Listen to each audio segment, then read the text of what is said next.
एक राजा था। राजा को 3 बेटियां थी। राजा ने अपने तीनों बेटियों को बड़े ही लाड और प्यार से पाला था, संभाल की थी। जब बेटियां बड़ी हुई तो एक दिन राजा ने भोजन करते समय अपनी बेटियों से पूछा कि बेटी, तुम किसके भाग्य का खाती हो? तो पहली बेटी ने बोला, पिताजी, हम आपके भाग्य का खाते हैं। दूसरी बेटी ने वही जवाब दिया कि पिताजी, मैं भी आपके भाग्य का खाती हूँ। लेकिन तीसरी और छोटी बेटी ने जवाब दिया कि पिताजी, मैं अपने ही भाग्य का खाती हूँ। जो मेरे भाग्य में है वो मुझे मिलता है, इसलिए मैं अपने ही भाग्य का खाती हूँ, न कि आपके भाग्य का। फिर बेटियां बड़ी हुई। फिर शादी की बात आई तो राजा ने अपने दोनों बेटियों का विवाह बड़े घर में और अच्छे घर में किया। लेकिन तीसरी और छोटी बेटी का विवाह बहुत ही गरीब और लाचार घर में दिया।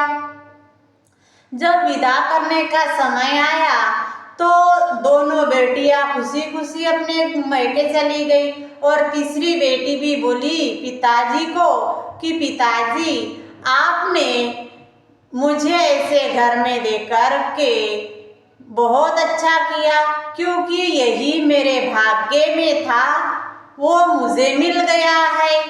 फिर एक दिन राजा बहुत बीमार हो गए। एक दिन राजा बहुत बीमार हो गए। सारे दवाइयाँ वैद्याएं और दवाइयाँ की, लेकिन राजा ठीक ही नहीं हो रहे थे।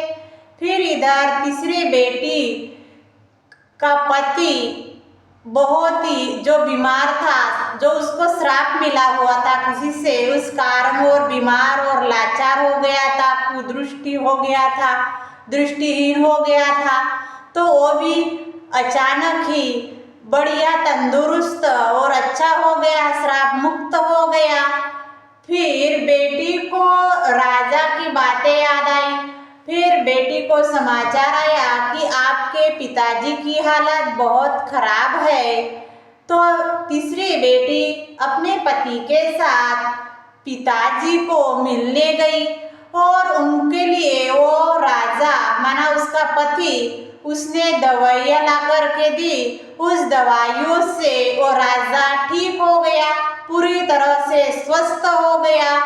फिर बेटी बोली कि पिताजी, जो मेरे भाग्य में था वो तो मुझे मिल ही गया है। फिर पिताजी बोले, बेटी, आपने जो दवा लाई उस दवा से मैं पूरी तरह स्वस्थ हो गया, ठीक हो गया। बहुत अच्छा किया बेटी, जो आपने मेरे लिए दवाई लाई। फिर बेटी बोली कि पिताजी, कोई बात नहीं, आप ठीक हो गए, यही मेरे लिए बहुत अच्छा है। और बेटी अपने घर चली गई। राजा को बहुत बहुत खुशी हुई। इसका आध्यात्मिक अर्थ ये है कि जो कुछ भी हमें मिलता है वो हमारे भाग्य से ही मिलता है। जो कुछ भी है था हमारे भाग्य में, वो हमको मिल रहा है, न कि हम किसी का भाग्य का खाते हैं। हमारे भाग्य में है वही हमको मिलता है। जय जय श्री राम।